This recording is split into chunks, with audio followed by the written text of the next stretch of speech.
For 4 years, she cared for her disabled millionaire husband until she discovered he was faking it and sleeping with the maid. Hi, my beautiful family, may the Almighty flood your life with unstoppable blessings, turning ordinary days into miracles, sleepless nights into peaceful dreams, and your heart into a river of love that never runs dry. May every setback become your comeback, every tear turn into laughter, and may His hand guide you through every step. Amen.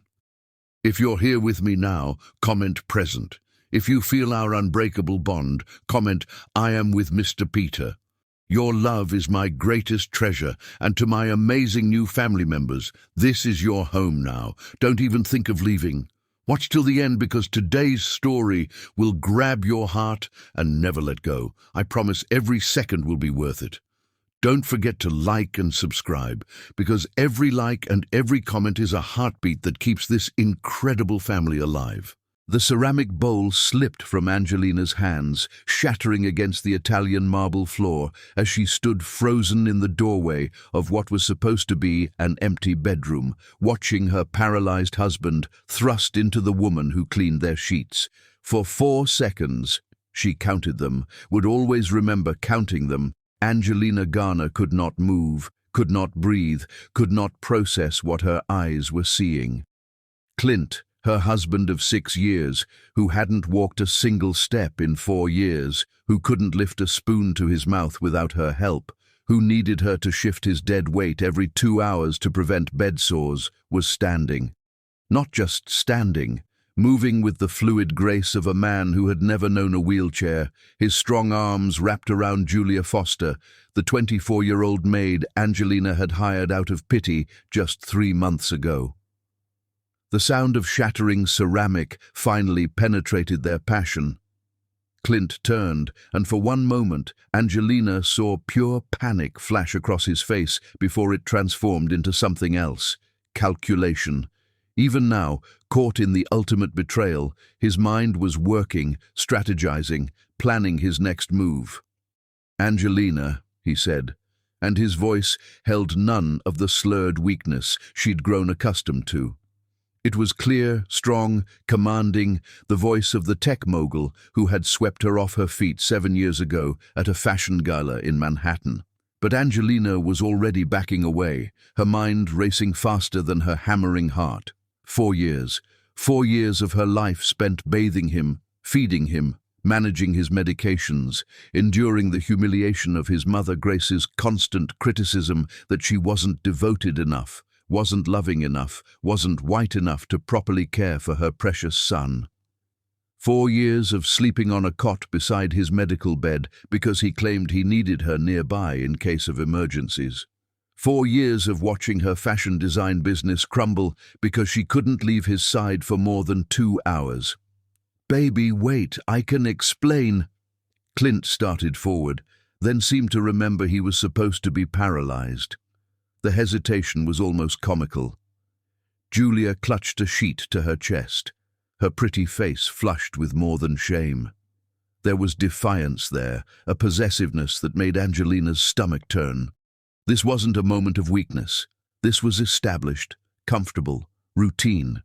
Angelina turned and walked down the hallway, her steps measured, controlled. Behind her, she heard Clint's voice, no longer pretending weakness. "Julia, get my phone, now." The master bedroom she'd converted into a medical suite mocked her with its hospital bed, the mechanical lift she'd learned to operate to move him, the charts where she'd meticulously tracked his medications, his physical therapy exercises that he'd claimed caused unbearable pain. She grabbed her purse, her phone, her car keys. Nothing else. She needed nothing else from this mausoleum of lies. "Angelina, stop." Clint appeared in the doorway, walking, running actually, with perfect ease. "You don't understand. This isn't what it looks like." She finally looked at him, really looked at him. He was muscular in a way that spoke of regular exercise, not the atrophied weakness of a paralyzed man. His skin had a healthy tan, not the pallor of someone who never left the house. How many times had she apologized to visitors for his absence, explaining he was too weak for company? "How long?" Her voice came out steady, surprising them both. "Baby, how long?" Clint's jaw clenched. Behind him, Julia appeared, now dressed in the uniform Angelina had bought for her, playing the maid again. The audacity of it made Angelina's hands shake. "The accident," she said, understanding flooding through her like ice water. There was never an accident. The accident had happened just 2 weeks after Angelina had signed the contract that would have launched her fashion line into Nordstrom Sachs, Neiman Marcus. She was supposed to fly to Milan for Fashion Week, meet with investors, and finalize deals that would have made her a multi-millionaire in her own right. Instead, she'd received a call that Clint had been in a catastrophic car accident. Severed spinal cord, the doctors said. Paralyzed from the waist down, they said. He'd need round-the-clock care, they said. "You were threatened by my success." The words came out as statement, not question. Something flickered in Clint's eyes. Pride, perhaps, at his own cleverness. "The SEC was investigating my trades. I needed to disappear for a while, lay low. And you were about to become too high profile, draw too much attention. It was a solution that solved multiple problems." "Multiple problems," Angelina repeated, tasting bile. "And Julia?" "I hired her 6 months before the accident," Julia said, her chin lifted with cruel pride, "to help manage things while you were occupied. 6 months before. When Angelina's father had been dying of cancer, when she'd been flying back and forth to Atlanta, trying to be there for him while managing her blooming career. Clint had been planning even then. "The insurance money," Angelina said, another piece clicking into place. "The disability payments, the lawsuit against the other driver. $3 million in insurance fraud," Clint said, as if he expected her to be impressed. "Plus the settlement. Plus what I've been able to move in the markets while everyone thinks I'm a vegetable. I'm worth 10 times what I was before the accident, Angelina. We're worth 10 times more." "We're worth nothing," Angelina said. "We're getting divorced." Clint laughed, actually laughed. "With what proof? Every doctor, every specialist, every piece of paper says I'm paralyzed. You try to leave me now, you're the heartless wife abandoning her disabled husband. Try to claim I'm faking, and who's going to believe you? The bitter black woman trying to steal from her helpless white husband? My mother has been documenting your neglect for years. All those times you left me alone, all those medications you forgot to give me on time." The conspiracy was breathtaking in its scope. Every moment of the last 4 years had been orchestrated, choreographed, planned. She'd been living in a stage play, performing a role she didn't know she'd been cast in. "I have the best lawyers in the state," Clint continued. "I have documentation of your mental instability, all those times you cried, broke down, couldn't cope with the stress of caregiving. I have Julia here as a witness to your erratic behavior. You try to leave, you try to fight, and I'll destroy you. You'll be lucky to keep the clothes on your back." Angelina looked at him, this man she'd loved, married, devoted 4 years of her life to serving, and felt something cold and diamond-hard crystallize in her chest. He thought he was smart. He thought he'd planned for everything. He hadn't planned for her. "You're right," she said, letting her shoulders slump in defeat. "You're absolutely right. I'm sorry, it was such a shock." Clint's eyes narrowed, suspicious of her sudden capitulation. "I need some air," Angelina continued, making her voice small, broken. Just let me drive around for an hour, clear my head. I'll come back and we can talk about how to move forward." "Leave your phone," Clint said. She placed it on the dresser without argument. Let him think he'd won. Let him think she was beaten. "1 hour," he said. "Julia will be gone when you get back. We'll figure this out, baby. You'll see. This can work for both of us." Angelina nodded, not trusting her voice. She walked past him, past Julia, down the stairs she'd installed a mechanical lift on for his wheelchair. Through the door she'd widened to accommodate his supposed disability. She got in her car, the practical sedan she'd bought because it was easier to transfer him into. selling her beloved sports car to pay for his medical equipment.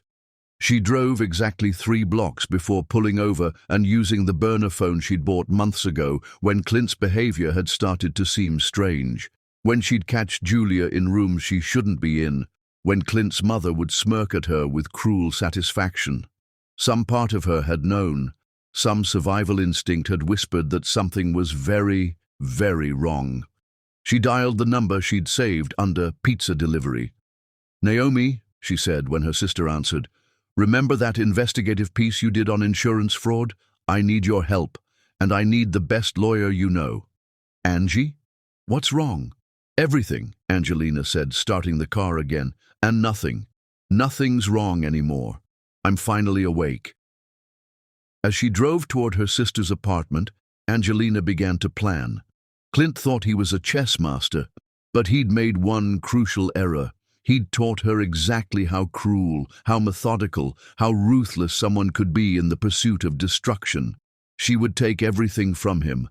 Not just his money, not just his reputation, but his freedom, his future, his very identity.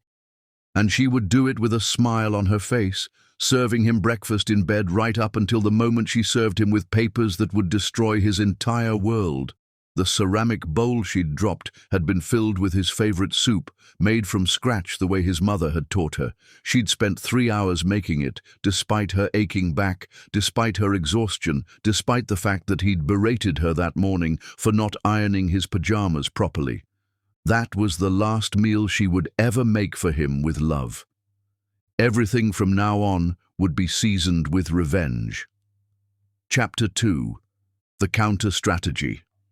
Theodore Whitmore's office didn't look like the lair of a man who had destroyed 17 Fortune 500 executives in court, but perhaps that was the point. The understated elegance that whispered power rather than shouting it. Angelina sat across from him, her spine straight, despite the exhaustion that threatened to pull her under. She'd spent the night at Naomi's apartment, lying awake and cataloguing every strange moment from the past 4 years that now made horrifying sense. The time she'd caught Clint on his phone at 3 a.m. and he'd claimed it was phantom pain keeping him awake. The mysterious bruises on his shoulders that he'd said came from muscle spasms, but now clearly came from Julia's fingernails. The way his mother Grace would study her with calculating eyes, as if measuring how much more Angelina could take before breaking.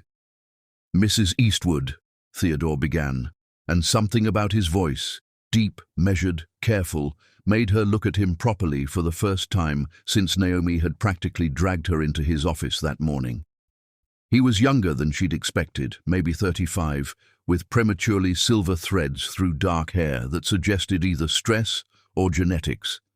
His eyes were grey, the kind that seemed to shift between blue and green depending on the light, and they held an intensity that made her understand why Naomi had insisted he was the only lawyer who could handle Clint. "Miss Garner," Angelina corrected.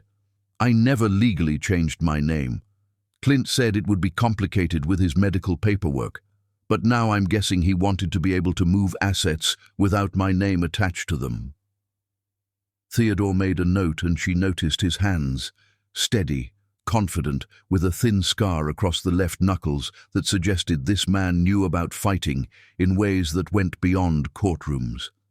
"Tell me everything," he said. "Start from the beginning. Leave nothing out, no matter how insignificant it might seem." So she did. For 3 hours she talked while Theodore listened, occasionally asking clarifying questions that made her realize he wasn't just hearing her. He was building a case, brick by brick, word by word. When she described finding Clint with Julia, Theodore's jaw tightened almost imperceptibly. When she explained how Clint had threatened to paint her as an unstable, neglectful wife, something dangerous flashed in those grey eyes. "He's made one significant error," Theodore said when she finally fell silent, throat raw from talking. "Several, actually, but one that will destroy him." "What's that?" "He got comfortable. 4 years of successful deception made him arrogant. The fact that Julia was in your home, that he was walking freely, that tells me he's been taking bigger risks lately. Men like Clint." Theodore paused, seeming to choose his words carefully. They start to believe their own lies. They think they're invincible. You sound like you know the type. Theodore stood and walked to the window, looking out at the city skyline. My father did something similar to my mother. Not paralysis, but cancer. Faked terminal brain cancer for 2 years while embezzling from their joint businesses. She nursed him, gave up her career as a surgeon, watched him dying by inches. The only difference was he didn't have a Julia. He had a whole other family in Canada. Angelina felt her heart crack for this composed man who understood her pain in ways others couldn't. What happened? My mother found out when she went to donate blood for his supposed surgery and overheard nurses discussing how Mr. Whitmore had been in for his vasectomy reversal the week before, the same week he was supposedly in chemotherapy. Theodore turned back to her, and his professional mask had slipped just enough for her to see the man beneath. She destroyed him, legally, financially, socially. I was 15 watching from the sidelines, learning that justice isn't just about law, it's about strategy, patience, and choosing the right moment to strike. Is that why you became a lawyer? That's why I became this kind of lawyer. He returned to his desk, the mask sliding back into place, but something had shifted between them.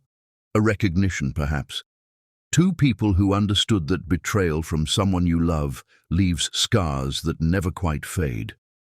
Now, Theodore said, pulling out a legal pad, we need to discuss strategy. Clint expects you to react emotionally. He's counting on it. Instead, we're going to play a longer game. How long? 3 weeks, maybe 4. You're going to go home today and play the devastated but compliant wife. You're going to let him think he's won, that you're too broken to fight. Meanwhile, we're going to systematically dismantle every lie he's built. I don't know if I can pretend for that long. Looking at him, serving him, knowing what he's done. Theodore leaned forward, and suddenly his presence filled the room. Yes, you can. You're stronger than you know, Miss Garner. You survived 4 years of psychological torture that would have broken most people. You maintained your sanity while being gaslit every single day. 3 more weeks? That's nothing compared to what you've already endured. What will we do in those 3 weeks? First, we're going to hire a private investigator. I have someone I trust completely. They'll document Clint's movements when he thinks you're not watching. Second, we're going to forensically examine your finances. Every transaction, every transfer, every penny he's moved. Third, we're going to find others he's deceived. Men like Clint don't just betray their wives. They betray everyone. Business partners, investors, friends. We're going to find them all. And Julia? Julia is the key. She's young, arrogant, and thinks she's won. That combination makes people careless. She'll make mistakes, and when she does, we'll be watching. Theodore pulled out a phone, clearly not his primary one, and handed it to her. This is encrypted, untraceable. My number is the only one programmed in. If you feel unsafe, if Clint threatens you, if you need to hear that you're not crazy and this is really happening, you call me, day or night. Their fingers brushed as she took the phone, and something electric passed between them. Theodore pulled back as if burned, professional boundaries snapping back into place. There's something else, Angelina said. Clint mentioned the SEC investigation. He said the paralysis was partly to avoid that. Theodore's eyes sharpened. Securities and Exchange Commission? He's been insider trading. I think so. He used to work at Crawford Technologies before starting his own firm. Miles Crawford is still his best friend, or at least Clint thinks he is. They golfed together. She stopped. They've been golfing together, while Clint was supposedly paralyzed. Where? The Meridian Country Club. It's private, exclusive, the kind of place that doesn't ask questions if you pay enough. Theodore was already making notes, his handwriting sharp and precise. This is good. This is very good. Securities fraud is federal. If we can prove that, Clint isn't just looking at divorce court, he's looking at federal prison. I want him to lose everything, Angelina said, surprising herself with the venom in her voice. Not just money, everything. I want Julia to see him for what he really is. I want his mother to watch her precious son revealed as a fraud. I want his business partners to know they've been shaking hands with a con artist. We'll do more than that, Theodore promised, and there was something in his voice that made her believe him. But first, you need to go home. Can you do that? Can you walk back into that house and pretend nothing has changed? He took 4 years from me, Angelina said, standing. He killed my father's last months. I missed so much time with him because I was caring for Clint. He destroyed my business, my reputation, my sense of self. Yes, I can pretend for 3 weeks. I can pretend I'm broken if it means breaking him. Theodore stood as well, walking her to the door. You're not alone in this anymore. I need you to remember that. When you're in that house, pretending to be defeated, remember that we're out here, building the case that will destroy him. She turned at the door, looking back at this man who was still largely a stranger, but who understood her pain in ways that felt dangerously intimate. Why do I trust you? I just met you. Because you recognize someone else who's been forged in the same fire, Theodore said simply. And because you know, I understand that justice isn't just about winning, it's about making sure they never forget what it cost to betray someone who loved them. The drive home felt like driving toward a prison, but Angelina forced herself to continue. She parked in the driveway of the house that had become her jail, looking at the wheelchair ramp she'd had installed, the medical van she'd bought, all the external trappings of Clint's elaborate lie. Inside, she found him in his wheelchair, back in his performance. Julia was gone, as promised, but her perfume lingered in the air like a ghost. Grace sat beside him, holding his hand with maternal concern that might have been touching if Angelina hadn't known it was all an act. "Darling," Clint said, his voice back to the weak, slurred tone she'd grown accustomed to. "I was so worried. Mother came as soon as I called." Grace looked at her with those calculating eyes. "Clint tells me you had an episode. Poor dear, the stress of caregiving can cause hallucinations. Perhaps we should look into getting you some help, medical help." They were already laying groundwork to have her committed if necessary. The thoroughness of their evil was almost admirable. "You're right," Angelina said, letting her voice break. "I'm sorry. I don't know what I saw, what I thought I saw. I'm just so tired." "Of course you are," Grace soothed, though her eyes remained cold. "Why don't you make us all some tea? That always calms you down."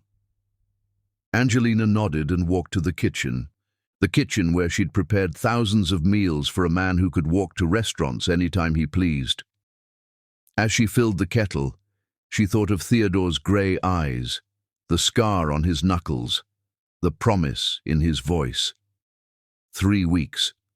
She could survive 3 more weeks, and then she would watch Clint's world burn.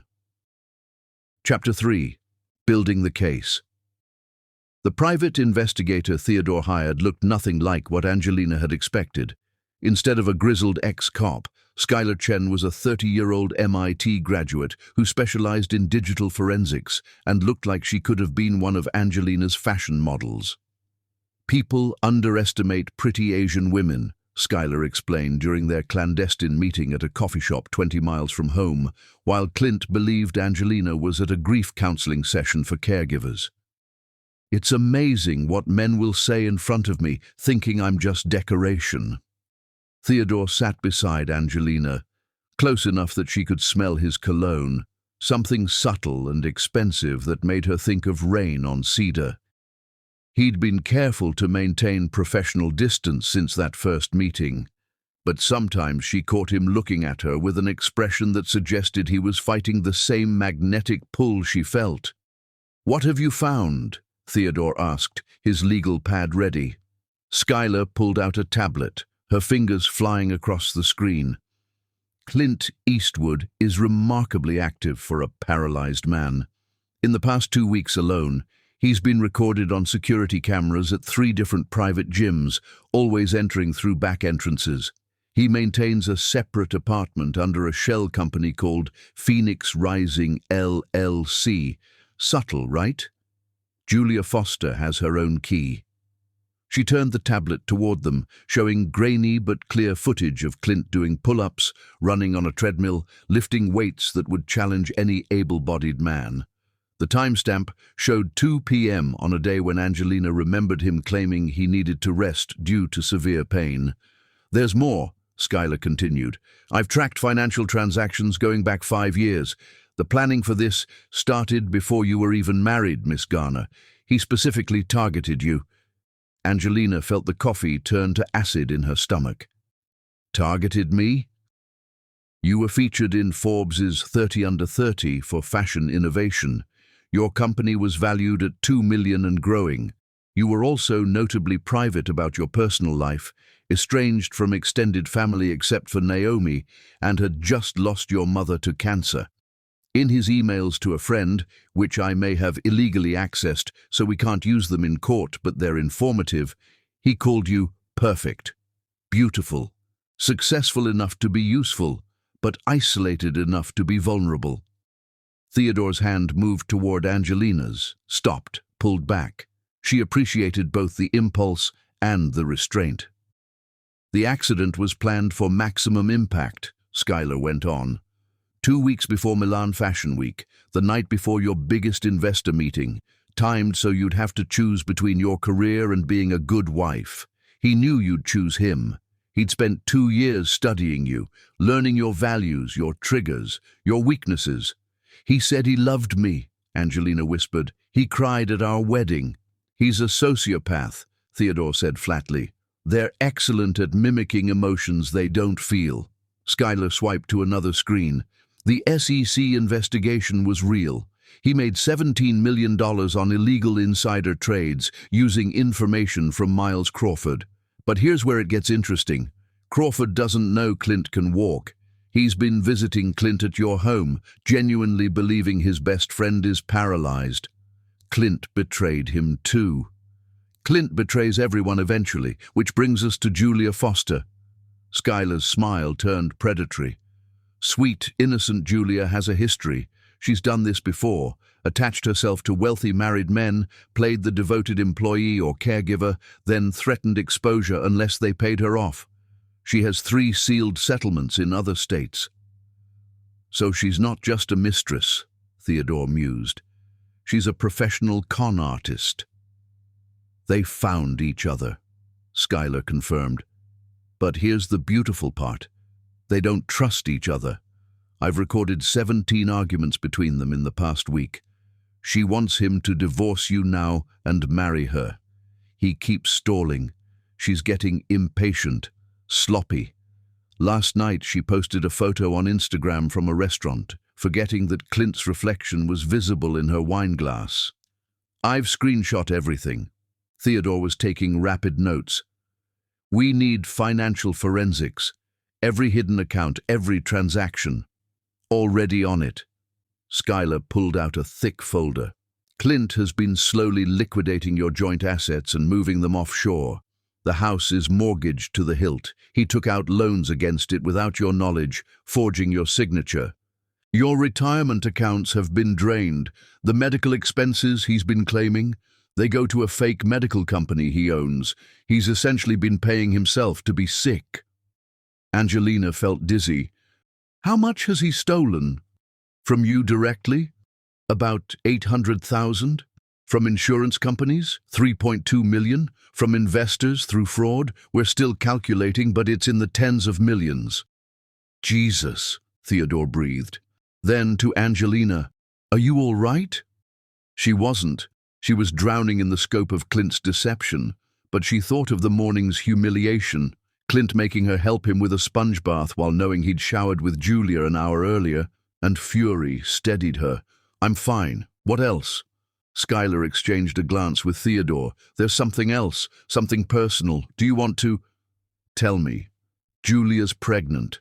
The words hit Angelina like a physical blow. 4 years of Clint refusing intimacy, claiming his paralysis made it impossible, that it caused him too much psychological pain to even try. 4 years of feeling like a failure as a wife because she couldn't even provide that comfort to her disabled husband.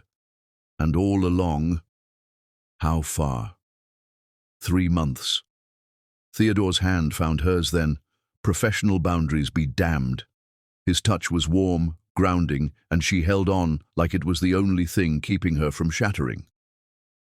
"This changes our strategy," Theodore said, his voice carefully controlled. "A pregnancy means Julia has leverage we didn't account for. She could claim Clint promised to leave you for her, that the child makes her the victim. Or," Skylar said slowly, "we could use it. Proof that Clint's been sexually active while claiming impotence due to paralysis. No jury in the world would sympathize with a man who impregnated his mistress while his wife was washing his supposedly paralyzed body." Angelina pulled her hand from Theodore's, needing to stand, to move, to not scream. She walked to the coffee shop window, watching normal people living normal lives, untouched by this level of betrayal. "There's a part of me that wants to confront him," she admitted. "To rage, to throw things, to make him admit what he's done." "That's exactly what he wants," Theodore said, coming to stand beside her. "He's prepared for your anger. He has contingency plans for your breakdown. What he's not prepared for is your silence, your strategy, your intelligence being used against him instead of in service to him." "How do you stand it?" she asked him quietly. "Knowing what your father did to your mother, seeing these cases every day, how do you still believe in anything?" Theodore was quiet for a long moment. When he spoke, his voice was different, softer, more personal than she'd heard it. "I believe in justice, not the kind the law provides, that's often inadequate, but the kind we make for ourselves, the kind that comes from refusing to let cruel people win. And lately," he paused, seeming to weigh his words, "I believe in the strength of people like you. You could have broken. Most would have. Instead, you're here, fighting." She turned to look at him, and for a moment, the coffee shop, Skylar, the evidence of Clint's betrayal, it all faded. There was just Theodore, with his grey eyes and steady presence, looking at her like she was something precious rather than broken. "We should review the legal strategy," Skylar said, breaking the moment. They returned to the table, and Theodore laid out the plan with military precision. File for divorce on grounds of fraud, emotional abuse, and financial malfeasance. Pursue criminal charges for insurance fraud, forgery, and theft. Alert the SEC to his current location and activities. Freeze all accounts before Clint could move more money offshore. "The timing has to be perfect," Theodore explained. "We file everything simultaneously. Divorce papers, criminal complaints, SEC reports. He won't know what hit him, but we need 1 more week of evidence gathering." "I don't know if I can," Angelina admitted. "This morning, he made me massage his legs, talking about how the circulation was poor, how grateful he was for my gentle touch. Knowing what I know now, knowing about Julia, about the pregnancy." "Look at me," Theodore commanded, and she did. "1 more week. I'll be with you every step of the way. Every night you can call me. Tell me about your day, your fears, your anger. Let me carry some of it for you." "That seems beyond legal counsel." "It is," he admitted. "But this stopped being just a case for me the moment you walked into my office. I shouldn't say that. It's unprofessional, but you deserve truth after so many lies. And the truth is, I admire you more than any client I've ever had. Your strength, your dignity, your refusal to be broken. It's extraordinary." Skylar cleared her throat. "I'll keep gathering evidence. Focus on Julia. She's the weak link. When this goes to court, she'll crack." The meeting ended with Angelina feeling both stronger and more fragile. The scope of Clint's betrayal was breathtaking, but she wasn't alone. She had Theodore, with his brilliant legal mind and dangerous eyes. She had Skylar, with her technical expertise and predatory smile. She had Naomi, who called every day to remind her that she was loved. The drive home was easier this time. When she walked in to find Clint in his wheelchair, watching financial news while Julia fed him soup, they weren't even trying to hide it anymore. She managed to smile. "How was counseling, darling?" Clint asked, that false concern in his voice. "Helpful," she said. "I'm learning to accept things I cannot change." He smiled, thinking he'd won. "That's good, baby. That's real good." Julia smirked, her hand resting on her still flat stomach, in a gesture that was clearly meant to wound. "Mrs. Eastwood looks tired. Perhaps she should rest." "You're right," Angelina agreed. "I think I'll lie down." In the bedroom, she pulled out the encrypted phone Theodore had given her. His voice answered on the first ring. "How are you?" "Surviving," she said. "Julia's here. She's touching her stomach, making sure I know." "One more week," he promised. "And then we destroy them all." "Theodore," she hesitated. "What you said today about this being more than a case, I meant it. But nothing happens until you're free, until you're safe, until you've had time to heal.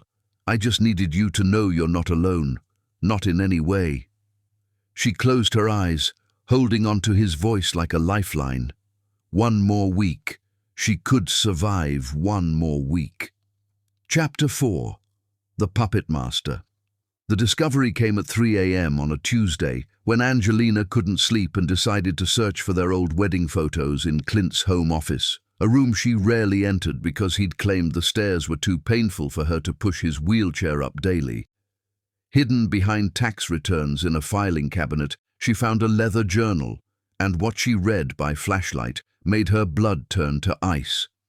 Every page was dated, every entry meticulous, and the story they told transformed betrayal into something far more sinister. Entry 1, March 15th, 2016. Subject, Angelina Garner. Net worth, $2.1 million. Vulnerabilities, recent mother's death, estranged from extended family, workaholic tendencies suggesting loneliness. Approach strategy, fashion gala next month. Research indicates she favors men who appear powerful but wounded. Practice story about father's death and its impact. Her hands shook as she photographed each page with the encrypted phone Theodore had given her. Entry 87, September 3rd, 2017. Marriage proceeding on schedule. A, completely devoted, started suggesting children, planted seeds about wanting to wait until financially secure. Need 2 more years to position assets properly. Grace agrees timeline is optimal. Entry 203, January 18, 2019. SEC investigation heating up. Miles getting suspicious about trades. Paralysis plan moved up. Studied videos of spinal injury patients for accurate portrayal. Julia in position as backup. She's proven reliable in previous operations. A will choose caretaking over Milan. Her psychological profile indicates martyrdom complex from mother's cancer. Entry 298, October 2, 2021. 2 years into paralysis performance. A has aged 5 years. Business contacts severed as planned. Isolation 90% complete. Only maintains relationship with sister. May need to create conflict there soon. Physical intimacy excuse has worked perfectly. She blames herself. Grace's psychological harassment on schedule. Angelina photographed faster, bile rising in her throat. Entry 344, December 1st, 2022. A showing signs of breakdown, crying in bathroom for hours, perfect timing for next phase. Hired Julia officially as maid, gaslighting intensified, making her question her memory, perception. Classic destabilization. If she breaks completely, institutionalization is possible. Grace has contacts at Fairhaven Psychiatric. Entry 401, November 15th, 2024. Julia getting impatient. Pregnancy was her idea. Insurance policy, she calls it. Didn't approve, but adaptation necessary. A. Nearly walked in on us 3 times this month. Getting careless or subconsciously wanting to be caught. Psychology of deception, fascinating. Study later. Entry 410, last week. She knows. The broken bowl was perfectly timed, almost artistic, but she's broken. Saw it in her eyes. She'll accept the situation. They always do when properly conditioned. 4 years of systematic psychological destruction can't be undone. She'll take whatever crumbs I offer. The last entry was dated yesterday. Entry 411. A. Playing perfect wife. Knew she would. Already moving final assets to Cayman accounts. Will maintain paralysis another 6 months, then miraculous recovery through new treatment. Divorce A. For emotional distance during recovery. Marry Julia temporarily for appearance. Once SEC statute of limitations passes, eliminate all liabilities. A. Will be institutionalized or dead by then. Her psychological profile suggests suicide within year of abandonment. Angelina's vision blurred, not from tears, from rage so pure it felt like lightning in her veins. He hadn't just betrayed her, he'd studied her like a lab rat, documented her destruction like a science experiment, planned her death or madness as a footnote in his grand scheme. She photographed the final pages, including contact lists, financial codes, and what appeared to be blackmail material on several prominent businessmen. Then she carefully returned everything exactly as she'd found it. Back in her bedroom, she called Theodore. "It's 3 in the morning," he answered, alert despite the hour. "Are you safe?" "I found his journal." Her voice was steady, cold. He documented everything. Every manipulation, every lie, every calculated moment of the last 8 years. "Angelina, he's planning to have me institutionalized or dead within a year." Silence. Then, "I'm coming over." "You can't. He has cameras. Then you come here. Now." "He'll know." "Tell him you're having a panic attack and need to drive. Tell him anything. But you're not staying in that house tonight." The tone in his voice brooked no argument. She dressed quickly, then went to Clint's room where he slept in his medical bed, unnecessary but part of his performance. "Clint," she shook his shoulder. He stirred, eyes focusing with perfect clarity before remembering to appear groggy. "I'm having anxiety. I need to drive around.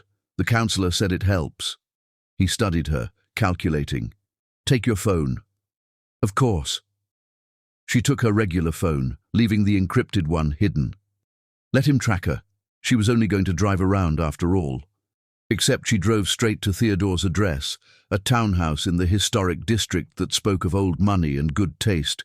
He was waiting on the porch, dressed in jeans and a sweater, looking younger and more dangerous than his usual suit suggested. "Show me," he said, leading her inside.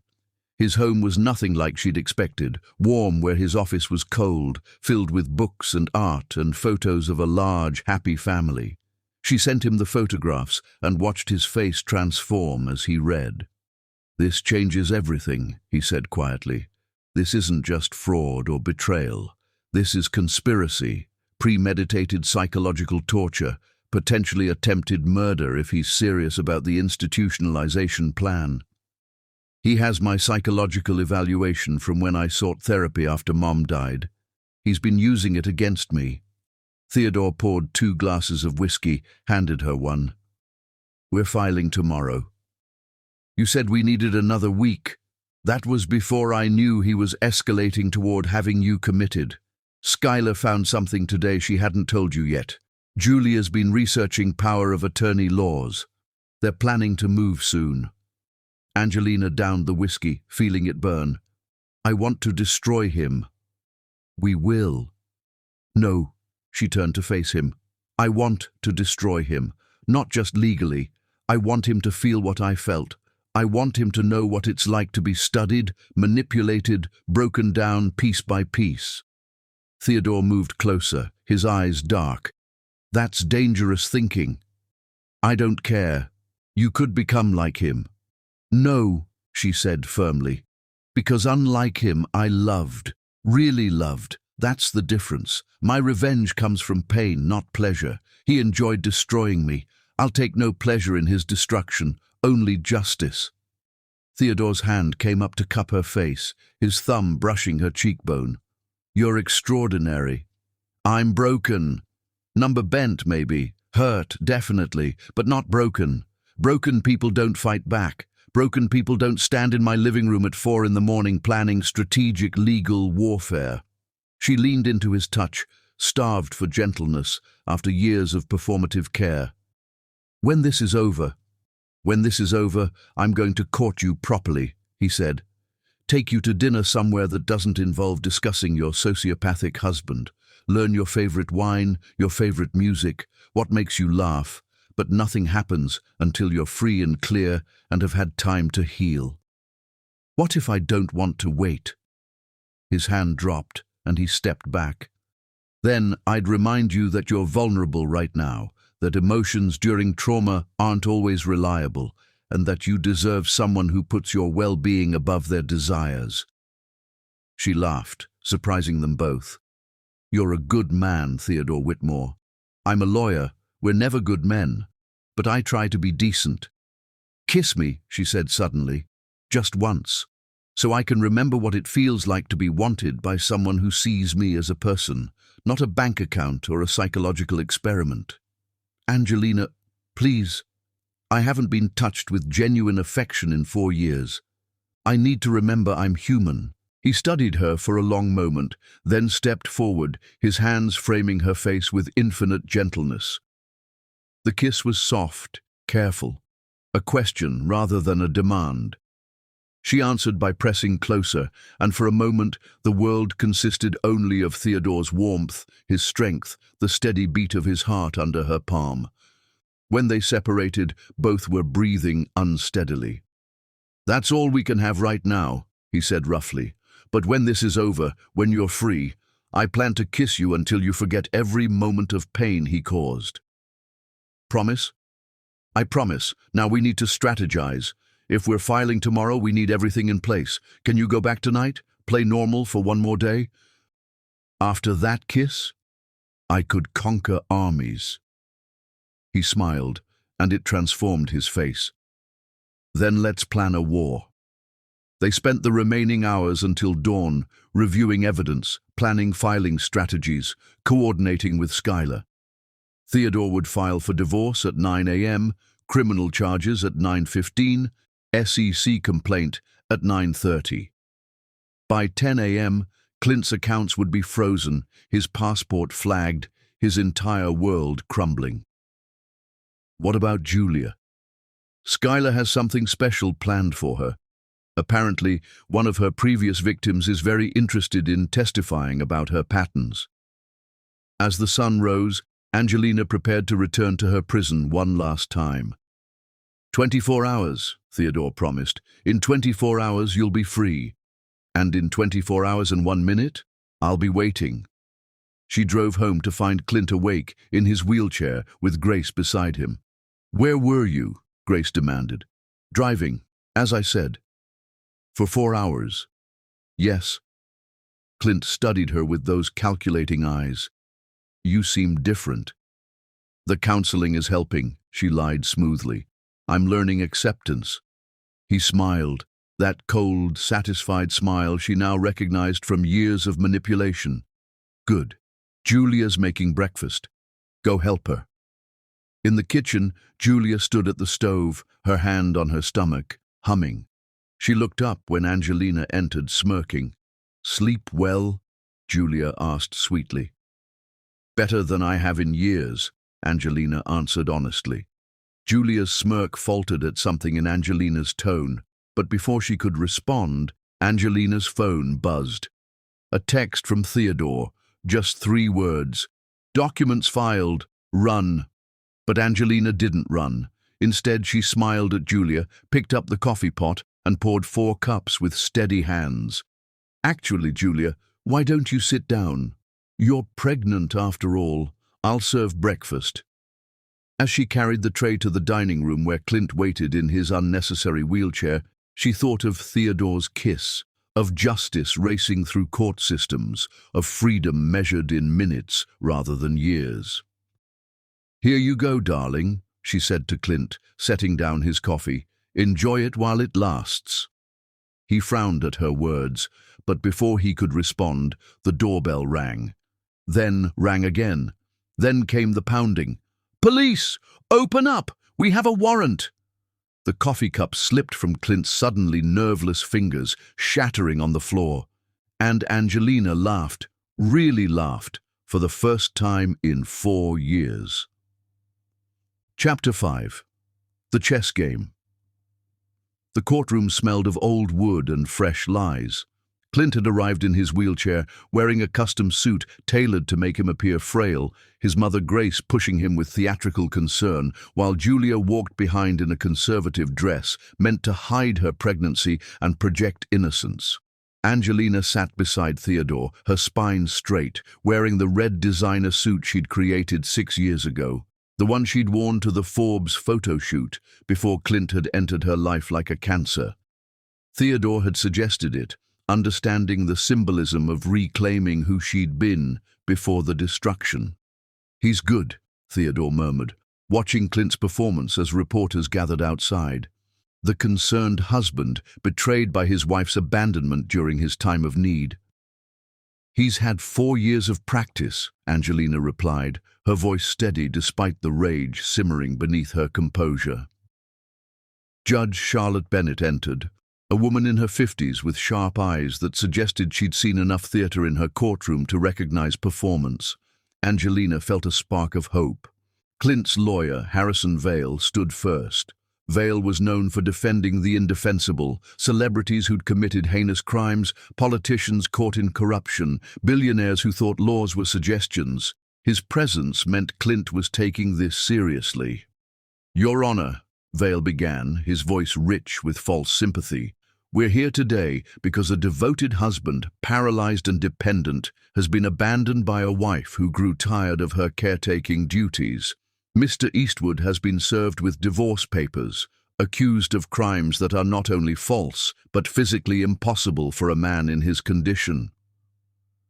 Theodore stood slowly, deliberately. "Your Honor, we're here because Mr. Eastwood has perpetrated one of the most elaborate frauds this court will ever see. We have evidence that he has been faking paralysis for 4 years while conducting affairs, insider trading, and systematically destroying my client's life and career." "That's preposterous," Vale interrupted. "My client has medical records from 17 different specialists confirming his paralysis. 17 specialists who never performed a single nerve conduction study," Theodore countered. 17 specialists who relied entirely on Mr. Eastwood's self-reported symptoms and MRI scans that we'll prove were falsified. Judge Bennett raised a hand. "Mr. Vale, is your client capable of standing?" "Absolutely not, Your Honor. The suggestion is cruel. Then he won't mind if I ask him to try." The judge's voice was steel. "Mr. Eastwood, please attempt to stand." Clint's performance was masterful. He gripped the armrests of his wheelchair, his face contorting with effort and pain. His arms shook, sweat beaded on his forehead. After 30 seconds of apparent struggle, he collapsed back, breathing heavily. "You see," Vale said triumphantly, "to force him through this humiliation, I see a man who goes to gyms at midnight." Theodore interrupted, pulling out his tablet. "Your Honor, I'd like to submit security footage from Apex Fitness dated last Tuesday at 2 a.m. The courtroom watched as crystal-clear footage showed Clint walking into a gym, scanning a membership card, and proceeding to run on a treadmill for 45 minutes. The silence was deafening. Clint's face had gone pale, but Vale recovered quickly. "That's clearly doctored footage, deep fake technology. From 17 different locations over 6 months?" Theodore asked mildly. "Including the Meridian Country Club, where Mr. Eastwood has been playing golf every Thursday with Miles Crawford." "Objection!" Vale shouted. "These alleged videos haven't been authenticated." "Then let's authenticate them now," Theodore said. "I call Miles Crawford to the stand." Angelina watched Clint's face as his best friend entered the courtroom. Miles looked confused, conflicted, glancing between Clint in his wheelchair and Theodore at the podium. "Mr. Crawford," Theodore began after Miles was sworn in, "you're Mr. Eastwood's business partner and friend, correct?" "Yes." "Have you been playing golf with him?" Miles hesitated, looking at Clint. No. Clint's paralyzed. He can't play golf." "Mr. Crawford, you're under oath. Perjury is a felony. I'll ask again. Have you been playing golf with Clint Eastwood at the Meridian Country Club?" The silence stretched. Clint was shaking his head slightly, trying to signal Miles, but it was too late. "I thought it was therapy," Miles said finally. "He said it was experimental treatment, that he could walk for short periods, but didn't want to give Angelina false hope until he knew it was permanent." "When did this therapy begin?" "About 3 years ago." Gasps rippled through the courtroom. Grace's perfectly composed face cracked slightly. Julia's hand went to her stomach in an unconscious protective gesture. 3 years ago," Theodore repeated. "And you believed a paralyzed man was secretly recovering but hiding it from his devoted wife. He said the doctors advised it, said the stress of hope and disappointment would be too much for her. Mr. Crawford, did Clint ever discuss his financial transactions with you during these golf games?" Vale shot to his feet. "Objection. Relevance." "Goes to the broader fraud, Your Honor," Theodore said smoothly. "I'll allow it." Miles was sweating now. He mentioned some investments. "Investments based on information you shared about your company's pending mergers?" "I didn't think he was my best friend. Information that allowed him to make $17 million in illegal trades." "Objection!" Vale roared. But the damage was done. Miles looked at Clint with dawning horror. "You used me. You've been walking for 3 years, and you used me." "Miles!" Clint started to speak, forgetting to slur his words. The courtroom erupted. Judge Bennett banged her gavel repeatedly. "Order! Mr. Eastwood, did you just speak without your supposed speech impediment?" Clint's mask finally slipped, revealing the cold calculation beneath. He looked at Theodore with pure hatred, then at Angelina with something worse, possession, as if she was property that had malfunctioned. "I invoke my Fifth Amendment rights," he said clearly, no trace of weakness in his voice. "How convenient," Theodore said dryly. "Your Honor, we'd like to call our next witness, Julia Foster." Julia stood shakily, her hand still on her stomach. As she walked to the stand, Angelina noticed her confidence had evaporated. The young woman who'd smirked while serving breakfast looked terrified. "Miss Foster," Theodore began after she was sworn in, "you're pregnant, correct?" "Yes. Who is the father?" Julia's eyes darted to Clint. "I invoke my Fifth Amendment rights." "You're not on trial, Miss Foster. You've been granted immunity in exchange for testimony. Now, who is the father?" "Clint," she whispered. "Clint Eastwood, the paralyzed man who claimed he couldn't be intimate with his wife due to his condition." "He was never paralyzed," Julia said, her voice stronger now. "It was all an act. He hired me before the fake accident to help manage things while he hid from the SEC." "You knew it was fraud?" "He said his wife was abusive, that she'd married him for money, that he needed to protect himself." Julia was crying now, mascara running. "He said he loved me, that we'd be together once he got rid of her." "Got rid of her?" Julia pulled out her phone with shaking hands. "He sent me this last week." She played a voice message, Clint's voice clear and cold. "The institutionalization papers are almost ready. A few more weeks of gaslighting and she'll have a complete breakdown. Then we can have her committed, I get power of attorney, and we're free. Just play your part a little longer." Angelina felt Theodore's hand brush hers under the table, grounding her as her world tilted. Even knowing Clint's evil, Hearing it stated so boldly was devastating. "Your Honor," Theodore said, "I move for immediate judgment. Mr. Eastwood has clearly—" "I can walk," Clint said suddenly, standing from his wheelchair with fluid grace. The courtroom gasped collectively. "But she drove me to it." "Clint, sit down," Vale hissed. But Clint was beyond strategy now, his narcissism demanding center stage. 4 years I had to pretend to be weak because she was too successful, too independent. She emasculated me with her success, her ambition. What choice did I have but to bring her down to size?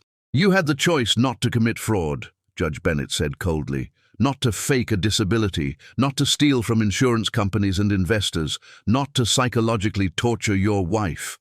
"She's not my wife," Clint spat. "She's my employee. I paid for her with attention, with fake love, with a wedding ring. She owed me service." Even Vale looked disgusted. Grace had her head in her hands. Julia was sobbing. "I've heard enough," Judge Bennett said. "Mr. Eastwood, you're remanded into custody pending criminal charges. This divorce is granted with extreme prejudice. All assets are awarded to Mrs. Garner." "Miss Garner," Angelina corrected quietly. "I never took his name." "Miss Garner," the judge continued with what might have been approval, "including damages for emotional distress, lost wages, and fraud. Mr. Vale, I suggest you advise your client to seek a criminal attorney. This court is referring all evidence to the district attorney and the SEC." Security officers moved toward Clint, who looked around wildly, his careful construction finally crumbling. "You can't do this. I'm Clint Eastwood. I own judges. I own this city." "You own nothing," Theodore said quietly. "You are nothing, and everyone knows it now." As they led Clint away in handcuffs, he lunged toward Angelina, screaming obscenities. Theodore stepped between them instantly, protective and solid. "You'll pay for this," Clint shouted. "I'll destroy you." "You already tried," Angelina said, finding her voice at last. "You failed." The courtroom emptied slowly, reporters shouting questions that Angelina ignored. Grace approached hesitantly. "I didn't know," the older woman said. "I thought he was really hurt. I thought you weren't taking good enough care of him." "I'm sorry." Angelina studied her former mother-in-law, seeing an old woman who'd been deceived by her own son. "He fooled everyone, Grace, even you." Julia was the last to approach, mascara-streaked and visibly pregnant. "I'm sorry. He told me you were cruel, that you deserved it. I was stupid." "You were 24 and manipulated by a master," Angelina said, surprising herself with compassion. "Get help, Julia. For yourself and your child, don't let him poison another generation." Outside the courthouse, Theodore walked Angelina to his car, his hand on her back, protective and warm. "It's over," he said. "The legal part," she agreed. "The healing will take longer." "I know, but you don't have to heal alone." She looked at him. This man who'd fought for her, believed in her, seen her as more than victim or survivor, but as a warrior. "Take me home?" she asked. "Your home or mine?" "Yours," she said without hesitation. That house was never home. It was a stage for his performance. As they drove away from the courthouse, Angelina didn't look back. Clint was in custody, Julia was facing her own consequences, and Grace would have to reconcile with the son she'd never really known. But Angelina was free, financially, legally, emotionally free. The money didn't matter. She could rebuild her fashion empire. The revenge didn't matter. It was hollow compared to liberation. What mattered was the man beside her, driving carefully through traffic, giving her space to breathe while making sure she knew she wasn't alone. "Theodore? Yes? That promise you made about kissing me until I forget every moment of pain." His hands tightened on the steering wheel. "I remember. I'm going to hold you to it." "Good," he said, and his smile was like sunlight after 4 years of darkness. "Because I always keep my promises." Chapter 6. The Unmasking. The federal courthouse was a different beast entirely from the family court, where Clint's initial downfall had begun. Here, the FBI had taken interest, the SEC had mobilized, and Clint's empire was being dissected with surgical precision. 2 weeks had passed since the divorce hearing. Angelina had spent them in a strange limbo, free but not yet whole, vindicated but not yet healed. Theodore had been patient, present but not pressing, offering support while maintaining boundaries she was grateful for, even as she yearned to cross them. Today, Julia Foster would testify under immunity, and Angelina had chosen to attend, despite Theodore's gentle suggestion that she didn't need to subject herself to more pain. "I need to hear it all," she'd told him. "Every lie needs to be dragged into the light, or I'll always wonder what else there was." The courtroom was packed with reporters, FBI agents, and several men in expensive suits who Angelina recognized as Clint's former business associates, all here to see if they'd be implicated in his schemes. Julia looked different, older somehow, though only weeks had passed. Her pregnancy was showing now, and she wore a simple black dress that made her look like what she was, a young woman who'd gotten in far over her head. The prosecutor, a sharp-eyed woman named Elizabeth Harper, began with surprising gentleness. "Miss Foster, please tell the court how you met Mr. Eastwood." Julia's voice was steady but quiet. "Through an agency. Not an employment agency, a different kind. I specialized in arrangements with wealthy men." "You were an escort?" "A companion. I provided company, attended events, made men feel important. Sex was sometimes involved, but not always. Clint hired me initially for a business dinner where he needed a date." "When was this?" "January 2019, 6 months before his supposed accident." Angelina felt Theodore's hand find hers. She'd known the timeline, but hearing it confirmed still stung. "What happened at that dinner?" "He was watching his wife the whole time," Julia said, glancing at Angelina with what might have been apology. "She was across the restaurant with clients, closing some big fashion deal. He kept talking about how she thought she was better than him, how she didn't need him anymore, how he'd fix that." "Did he elaborate?" "Not then, but he hired me again, regularly, always when Angelina was traveling for business. He'd rant about her success, her independence, how she didn't worship him the way a wife should. He said she was too strong, too ambitious, that black women didn't know their place." The courtroom stirred at the racial element. Angelina kept her face neutral, but inside, another piece clicked into place. She'd always wondered why Grace's criticisms had felt tinged with something beyond mere disapproval. "When did he tell you about the paralysis plan?" "April 2019. He said he'd found a way to clip her wings. He'd fake an accident, make her his caretaker, destroy her business and confidence until she was completely dependent on him. Then, when she was broken enough, he'd reveal the truth, and she'd be too destroyed to fight back." "And you agreed to help?" Julia's composure cracked. "He offered me $500,000 and promised that when he divorced her, we'd marry and I'd get half of everything. I was 21, waiting tables, drowning in student loans. It seemed like a fairy tale." "Did you know about the insurance fraud?" "Not at first. He told me that part later, after I was already involved. By then, I was afraid to back out. He said if I betrayed him, he'd destroy me like he was destroying her." Elizabeth introduced evidence, emails between Clint and Julia, planning sessions, financial transfers. One email made Angelina's blood run cold. "The beautiful thing is she loves me, that love is her weakness.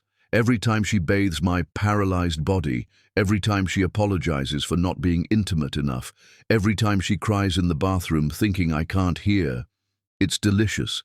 She's destroying herself trying to save me." "Miss Foster, this email suggests you were both taking pleasure in Miss Garner's pain." "I thought I was," Julia admitted, tears flowing now. "He made it seem like a game, like she deserved it.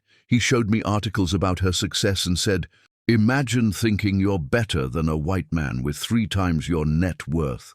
He made her seem arrogant, cruel. It wasn't until I saw her every day, saw how devoted she was, how she gave up everything for him, that I realized we were the monsters. But you continued the deception. I was pregnant by then. He said if I didn't play along, he'd claim I raped him while he was paralyzed, that I was a predator taking advantage of a disabled man. Who would believe me over him? The prosecutor introduced more evidence. Videos Clint had secretly recorded of Angelina crying, breaking down, which he'd shared with Julia like trophies.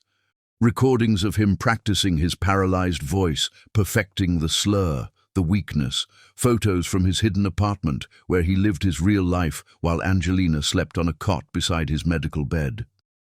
"There's one more thing," Julia said suddenly. "Something I haven't told anyone." Elizabeth looked surprised but nodded. "Go ahead." "He has other victims, 3 other women before Angelina. He didn't fake paralysis with them, but he destroyed them in other ways. One he convinced she was going insane, had her committed. Another he framed for embezzlement at his company. The third killed herself." The courtroom erupted. The judge banged his gavel repeatedly. Angelina felt the world tilt, Theodore's arm coming around her automatically. "Do you have proof?" Elizabeth asked when order was restored. Julia pulled out a flash drive. He kept records, like trophies, videos, photos, documents. He called it his collection. The screen in the courtroom lit up with file names: Sarah's breakdown, Marcus' frame job, Victoria's final days. Each file contained meticulous documentation of psychological torture, financial manipulation, and systematic destruction. "Your Honor," Elizabeth said, "we need to suspend this hearing. These are evidence of multiple felonies across state lines. The FBI needs to—" "Already on it," a voice called from the back. FBI agents were moving through the courtroom. Clint, who'd been sitting in custody orange instead of his performed paralysis, finally spoke. "You stupid bitch," he screamed at Julia. "You were nothing, a whore I pulled from the gutter. I made you." "You made me a monster," Julia said quietly, "but at least I can recognize it. You still think you're the hero of this story." As the FBI began processing the new evidence, court was adjourned in chaos. Theodore guided Angelina out through a side door, away from the reporters screaming questions. In his car, Angelina finally broke, not with tears, but with rage so pure it felt like fire. 3 other women, 1 dead, and I thought I was special, that at least the evil he did to me was unique.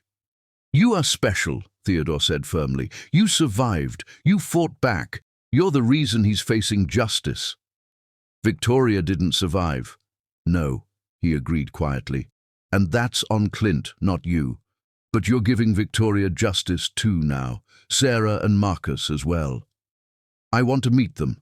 Sarah and Marcus, if they're willing. I'll arrange it if they are. But first, you need to process this." They drove to Theodore's house, where Naomi was waiting with tea and fierce hugs. The sisters sat together while Theodore gave them space, and Angelina told Naomi everything. "I'm going to kill him," Naomi said calmly. "I'm going to walk into that jail and—" "No," Angelina said. "He'd win then. He'd have destroyed another life. We're going to let justice handle him, and then we're going to forget he ever existed." "Can you do that? Forget?"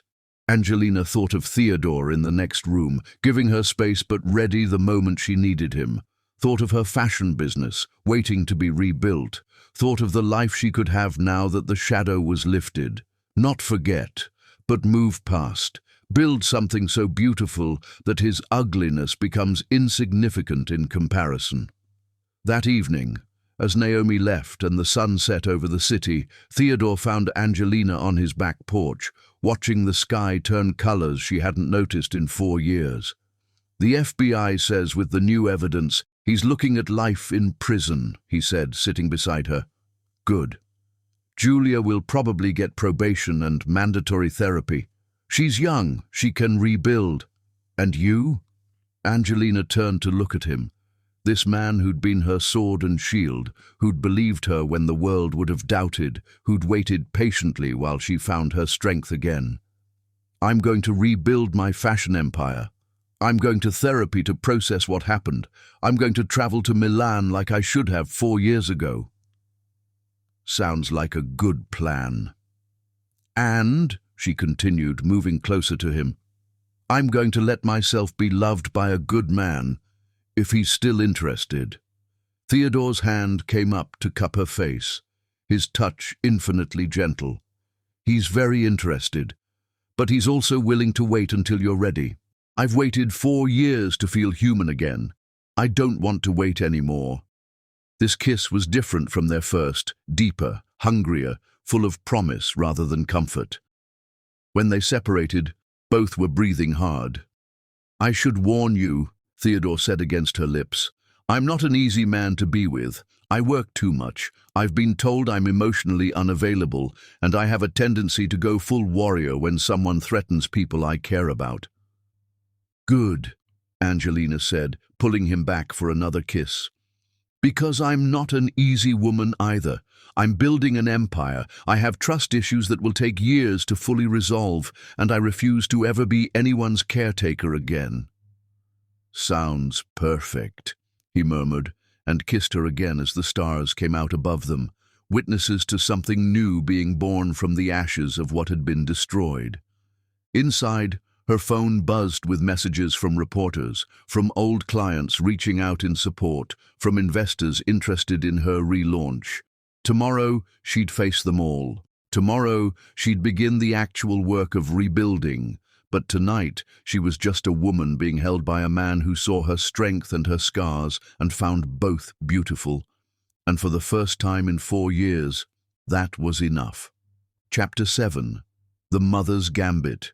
Grace Eastwood took the stand like a queen approaching her execution, head high, shoulders back, but with the unmistakable air of someone who knew their reign was ending. 3 weeks had passed since Julia's explosive testimony. The FBI had uncovered 2 more victims in different states, and Clint's charges had multiplied like a virus. But today was Grace's turn, the mother who'd either been complicit or blind, and the courtroom was eager to know which. Angelina sat between Theodore and Naomi, drawing strength from their presence. She'd debated not attending, but Theodore had gently suggested that seeing Grace exposed might provide closure she didn't know she needed. The prosecutor, Elizabeth Harper, approached Grace with the careful respect due to age, but with eyes that promised no mercy for crimes. Mrs. Eastwood, you visited your son regularly during his supposed paralysis? Every day, Grace replied, her cultured voice steady. A mother's duty. And in 4 years, you never suspected he could walk? Grace's pause was telling. I believed my son. That's not what I asked. Did you suspect? Another pause. Sometimes. Things seemed inconsistent, but Clint explained them away. Elizabeth introduced evidence, security footage from Grace's own home, dated 2 years into the paralysis, showing Clint walking through her back door at midnight. Can you explain this, Mrs. Eastwood? Grace's composed mask cracked slightly. He said it was a miracle, temporary recovery that he didn't want to tell Angelina about until he was sure it would last. And you believed that? I wanted to believe it. Or you were part of it. Elizabeth's voice sharpened. Financial records show you received monthly payments of $50,000 from accounts tied to the insurance fraud. Care to explain? Grace's lawyer objected, but the judge overruled. The evidence was clear. Grace had been profiting from her son's deception. Clint said it was from his investments, Grace said weakly. Investments he couldn't manage while paralyzed. He had Julia helping the maid. You knew Julia was more than a maid, didn't you? Grace's silence spoke volumes. Elizabeth introduced a recording, Grace's voice clear and cold. That woman needs to learn her place. She thinks because she had some little fashion business, she's our equal. At least this paralysis has taught her proper devotion, though frankly, a white woman would have been more naturally suited to caregiving. Angelina felt Naomi's hand tighten on hers, Theodore's quiet intake of breath, but she remained still, letting the poison be drawn out into the light. Mrs. Eastwood, Elizabeth continued, did you actively participate in gaslighting Miss Garner? I don't know what you mean. Let me be specific. Did you hide her medications, move her belongings, and then suggest she was becoming forgetful from stress? That was Clint's idea. Grace stopped, realizing what she'd admitted. So you knew. You knew he could walk, knew it was fraud, and you helped torture a woman whose only crime was loving your son. Grace's composure finally shattered completely. You don't understand. He's my only child. His father left us with nothing. Clint promised to take care of me, but then he married her. She spat the last word like venom. This successful, beautiful black woman who made him feel inferior. He said if we didn't break her, she'd leave him and take everything. So you helped break her instead? I helped my son. You helped your son commit federal crimes. You helped your son psychologically torture an innocent woman. You watched Miss Garner deteriorate over 4 years and felt no compassion. She was too strong, Grace said, and there was something almost admiring in her tone. No matter what we did, she kept caring for him, kept loving him. It was frustrating. Frustrating? Elizabeth's voice could have frozen fire. A woman's refusal to break under systematic abuse was frustrating. Theodore stood suddenly. Your Honor, may I? The judge looked surprised but nodded. Mr. Whitmore, you're not the prosecutor in this case. No, but I have evidence relevant to Mrs. Eastwood's involvement that the prosecution hasn't yet introduced. Elizabeth looked curious but gestured for him to continue. Theodore pulled out a tablet. 6 months ago, Grace Eastwood attempted to have Miss Garner involuntarily committed to Fairhaven Psychiatric Facility. She filed papers claiming Miss Garner was delusional, violent, and a danger to her disabled son. Angelina hadn't known this. She turned to stare at Theodore, who squeezed her hand apologetically for the surprise. The commitment was denied because the psychiatrist who evaluated Miss Garner found her completely sane, if understandably depressed. But here's the interesting part. Grace had already paid Fairhaven a $100,000 donation to ensure Miss Garner would be kept in their maximum security wing indefinitely. The courtroom erupted. Even the judge looked shocked. Furthermore, Theodore continued over the noise, I have emails between Grace and the facility's director discussing chemical restraints that would be used to keep Miss Garner manageable. The plan was to declare her incompetent, seize her remaining assets, and split them between Grace and Clint. You're lying, Grace shrieked. That's not... I would never... Your Honor, Theodore said calmly, I'd like to submit these emails, the financial transfers, and a sworn affidavit from Dr. James Morrison, the psychiatrist who refused to sign the commitment papers and subsequently reported the attempted bribery to the medical board. As the evidence was submitted, Grace seemed to age 10 years in moments. Her carefully maintained exterior crumbled, revealing something ugly and desperate beneath. You have to understand, she said, her voice breaking. I was going to lose everything. My house, my position in society, everything. Clint promised if I helped I'd be secure. I'm 70 years old. What was I supposed to do? Not participate in attempted kidnapping and false imprisonment, Elizabeth said dryly. Mrs. Eastwood, you're under arrest for conspiracy to commit fraud, attempted kidnapping, and conspiracy to commit false imprisonment. As federal agents approached Grace, she turned to Angelina with wild eyes. This is your fault. If you'd just been a proper wife, none of this would have happened. If you'd known your place, my place. Angelina said, standing for the first time, her voice carrying across the courtroom, was never beneath your son. My place was never as his servant or his victim. My place is exactly where I am now, free, successful, and watching justice finally be served. Grace was led away in handcuffs, her protests echoing through the courthouse. The remaining business associates of Clint's looked shell-shocked, realizing the depth of the conspiracy they'd been adjacent to. Outside the courthouse, reporters swarmed, but Theodore and Naomi formed a protective barrier around Angelina. "Miss Garner, how does it feel to see your mother-in-law arrested?" "Miss Garner, will you be suing the psychiatric facility? Miss Garner, what's next for you?" Angelina stopped, turned to the cameras, and spoke clearly. "What's next is rebuilding. My business, my life, my faith in humanity. Clint and Grace Eastwood tried to destroy me because they saw my strength as a threat. They failed.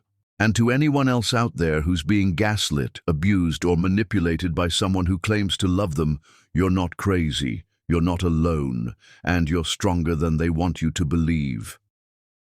Theodore's hand found hers as they walked to his car, and she didn't pull away despite the cameras. Let them see. Let everyone know that she'd found something real in the ashes of what had been false. That evening, in Theodore's living room with Naomi, Skylar, and surprisingly Miles Crawford, who'd come to apologize, Angelina felt the strange lightness that came with vindication. "I'm testifying against him," Miles said quietly. "I know it won't undo the damage, but I want to help make sure he never gets out." "Why?" Angelina asked. "Because I thought I knew him. 20 years of friendship, and I never saw the monster. If I'd looked closer, if I'd questioned the golf games, the miraculous recovery sessions, maybe I could have helped you sooner." "You couldn't have known," Angelina said, surprising herself with the forgiveness. "He fooled everyone." "Not everyone," Skylar interjected. "Theodore suspected something was off from your first meeting. Said your description of Clint's symptoms didn't match actual paralysis."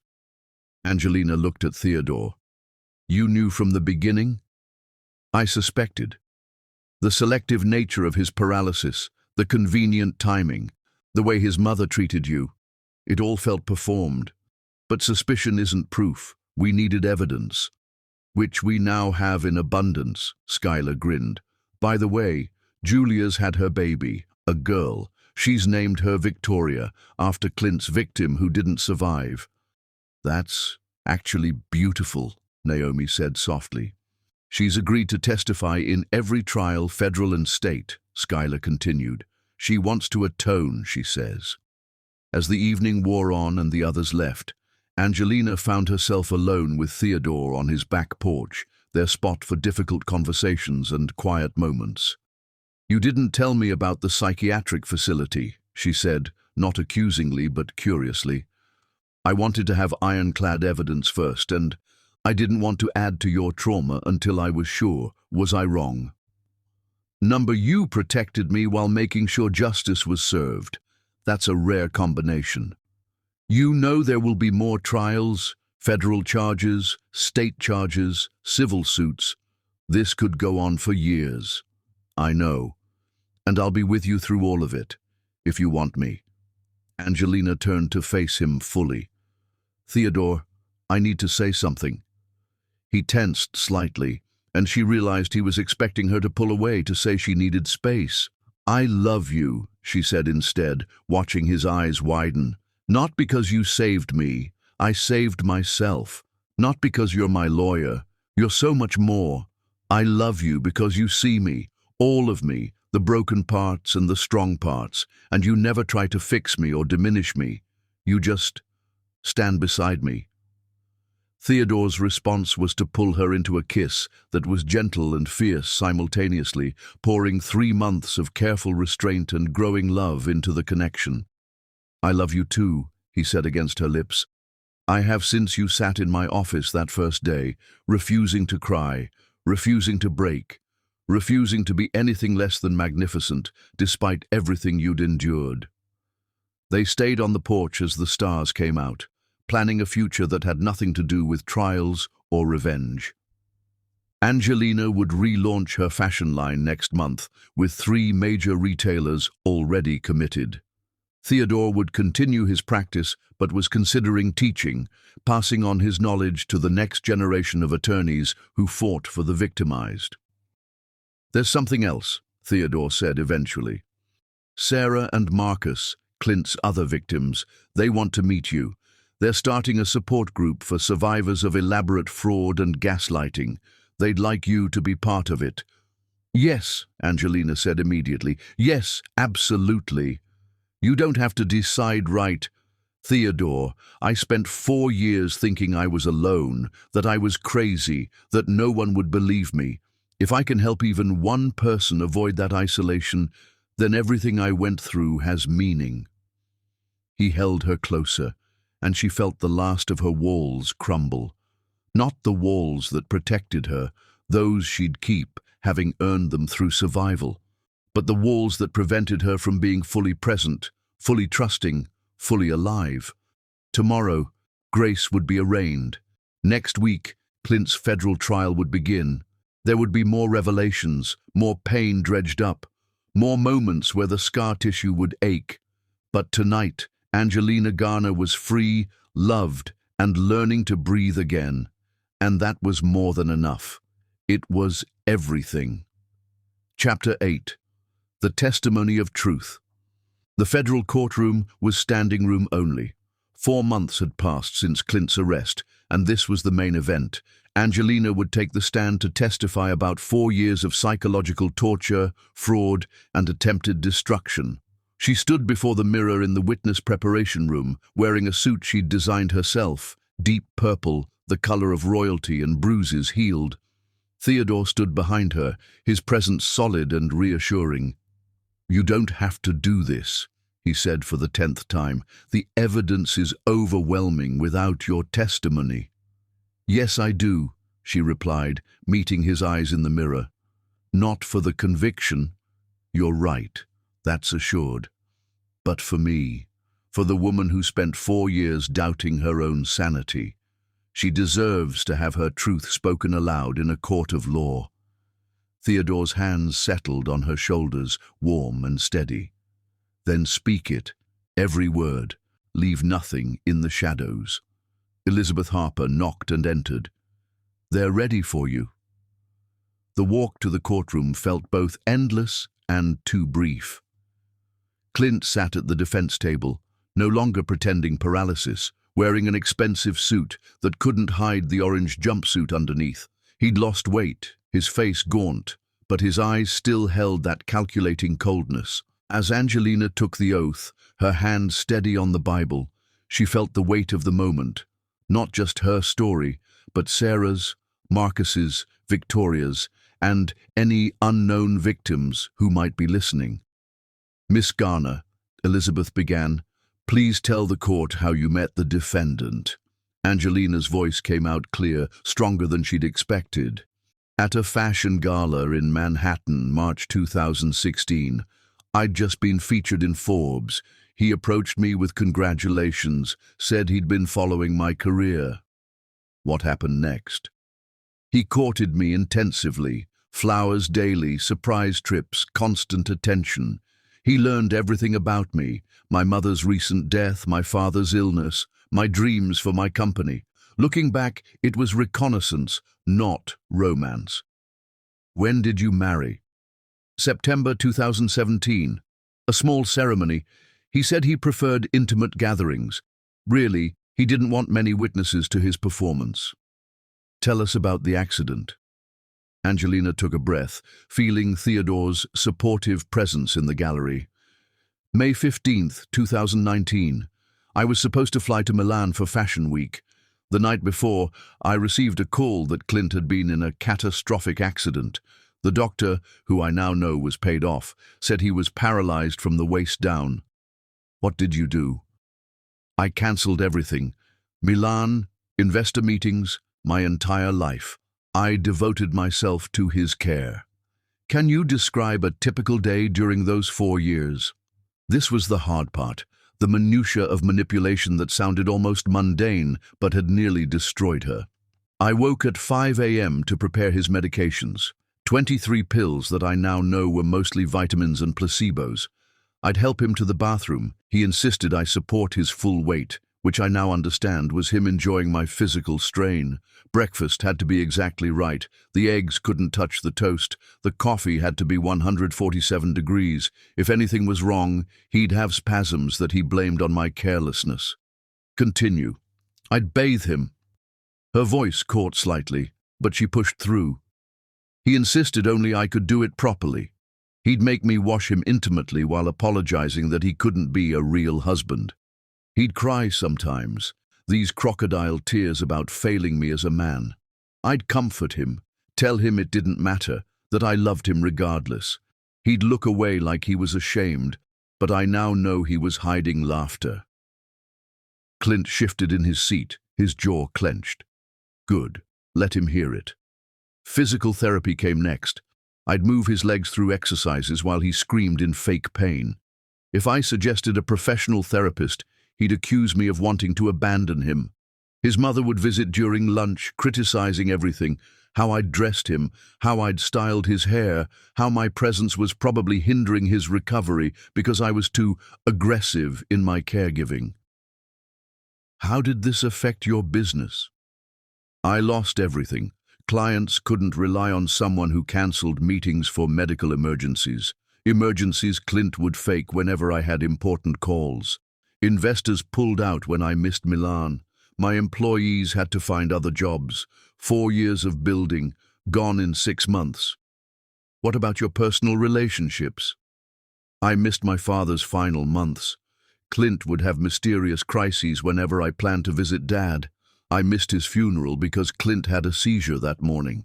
My sister Naomi was the only family I maintained contact with, and even that was strained because Clint would monitor our calls, sometimes pretending to fall from his wheelchair if I talked too long. Elizabeth introduced evidence, the journal, financial records, medical reports. Miss Garner, this journal documents the defendant's plan to have you institutionalized. Were you aware of this? Not until after his arrest. But looking back, the groundwork was being laid. Things would go missing, and Grace would suggest I was becoming forgetful. I'd find myself in rooms with no memory of going there. I now know Clint was drugging my tea. They had me doubting my own sanity. How did you discover the deception? Angelina looked directly at Clint for the first time. I came home early from visiting Naomi. I heard laughter from our bedroom, intimate laughter. I found my paralyzed husband standing, holding Julia Foster, our maid. Not just standing, moving with the strength and grace of someone who'd never known a wheelchair. What did you do? I wanted to scream, to rage, to destroy everything in that room. Instead, I left quietly and called my sister. She connected me with Mr. Whitmore, and we began building our case. Why didn't you confront him immediately? Because I knew him by then. 4 years of manipulation had taught me how his mind worked. He'd have spun it, made me the villain, possibly had me arrested or committed. I needed proof, and I needed protection. The defense attorney, Harrison Vale, stood for cross-examination. He was good. Clint could afford the best, but Angelina was ready. Miss Garner, you're a successful businesswoman, correct? I was. I'm rebuilding now. Intelligent, educated, sophisticated, yet you expect us to believe you were fooled for 4 years? Yes, she said simply, because love makes us vulnerable, because when someone you trust tells you they're paralyzed, you don't demand nerve conduction tests, because gaslighting is designed to make intelligent people doubt themselves. You never once suspected? I suspected something was wrong, but I suspected myself, not him. That's what psychological abuse does. It turns your own mind against you. You're asking this court to award you millions in damages. Isn't it possible you're exaggerating for financial gain? Angelina laughed, surprising everyone, including herself. Mr. Vale, I spent 4 years washing a healthy man's genitals while he pretended to be paralyzed. I spent 4 years sleeping on a cot, missing my father's death, losing my business, being psychologically tortured by a man who got sexual pleasure from my degradation. There is no amount of money that could make that worth exaggerating. Yet you stayed. For 4 years you stayed. Yes, because I loved him. Because I took my marriage vows seriously, because I believed that caring for him was my duty as his wife, and because he'd isolated me so completely that I had nowhere else to go. Vale tried several more angles, but Angelina remained unshakable. The truth, she'd learned, was the strongest position. When Elizabeth stood for redirect, she had only one question. Miss Garner, what would you say to other victims of elaborate deception? Angelina turned to the gallery, knowing cameras were recording, knowing her words would reach beyond this courtroom. You're not stupid for trusting. You're not weak for loving. You're not crazy for doubting yourself when someone you love tells you reality isn't what you think. Gaslighting is abuse, whether it involves fake paralysis or just systematic lies, and you deserve to be believed, supported, and free. As she stepped down from the stand, the courtroom was silent. She walked past Clint's table, and he grabbed her wrist, a violation of court protocol that had marshals moving immediately. You destroyed me, he hissed. No, she said calmly, loudly enough for everyone to hear. You destroyed yourself. I just survived long enough to watch it happen. The marshals pulled him away, but not before she saw something in his eyes she'd never seen before. Fear. Real, genuine fear. He was going to prison for a very long time, and everyone in that prison would know he'd faked paralysis while a woman who loved him served his every need. Outside the courthouse, Theodore waited with Naomi, Skylar, and surprisingly, Sarah and Marcus, Clint's other victims who'd flown in for the trial. Sarah, a petite blonde in her 40s, hugged Angelina tightly. Thank you. For 4 years I've been in therapy trying to convince myself I wasn't crazy. Hearing you testify, seeing him exposed, it's like I can finally breathe. Marcus, a black man in his 50s who'd lost his career to Clint's frame job, shook her hand with tears in his eyes.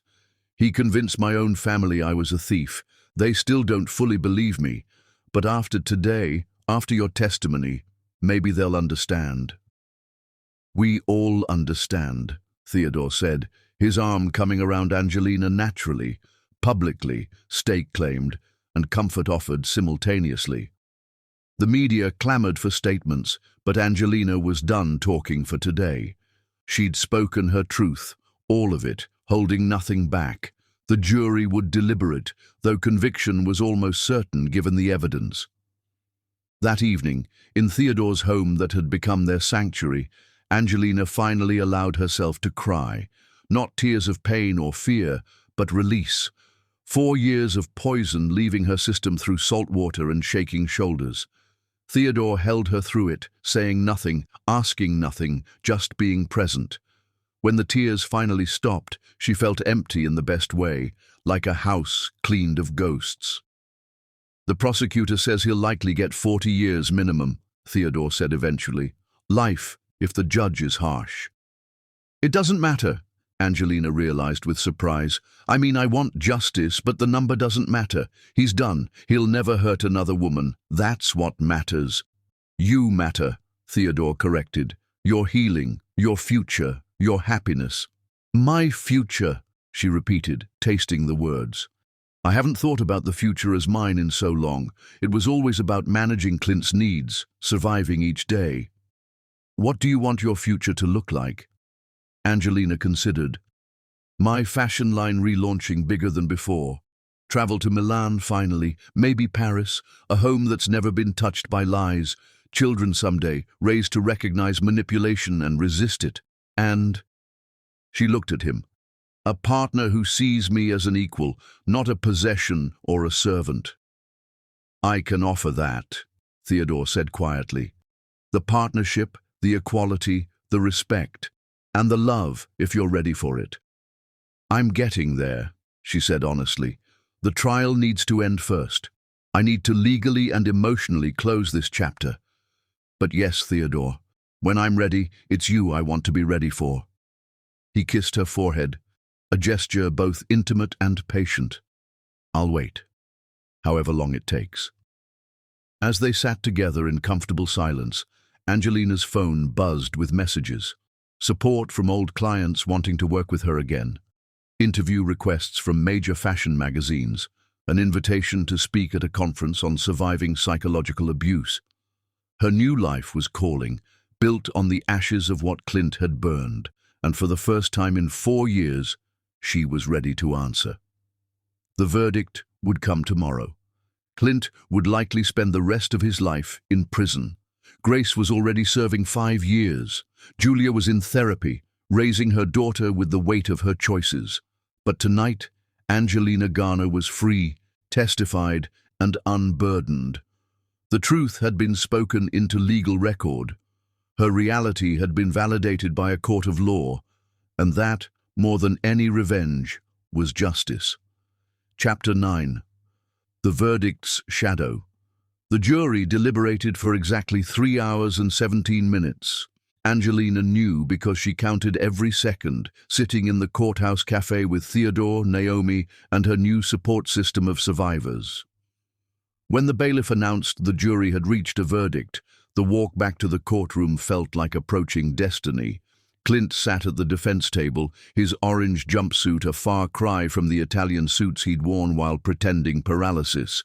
His mother, Grace, was absent, serving her own sentence, but Julia sat in the gallery, holding baby Victoria, her presence a complicated reminder of consequences. "Will the defendant please rise?" Judge William Morrison commanded. Clint stood, his posture still arrogant despite everything. "On the count of insurance fraud in the first degree, how do you find?" "Guilty." "On the count of wire fraud?" "Guilty." "On the count of securities fraud?" "Guilty." The litany continued through 27 charges. Guilty, guilty, guilty. Each verdict fell like a stone, building a wall between Clint's past freedom and his future imprisonment. On the count of conspiracy to commit false imprisonment. Guilty. On the count of intentional infliction of emotional distress. Guilty. When the final verdict was read, the courtroom held its breath for sentencing. Judge Morrison looked at Clint with undisguised contempt. "Mr. Eastwood, in my 30 years on the bench, I have rarely encountered such calculated cruelty.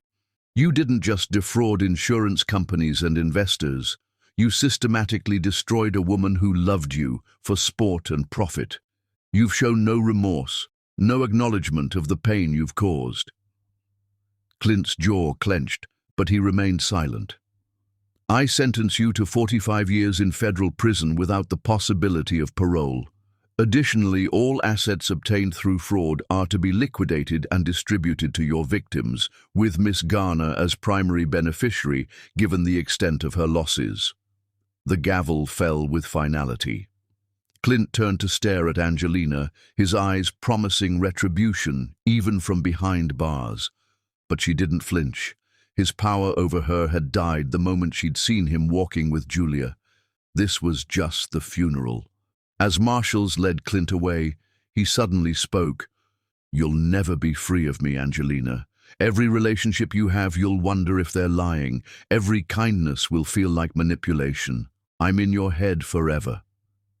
Theodore started to respond, but Angelina touched his arm, stepping forward herself. "You're wrong, Clint.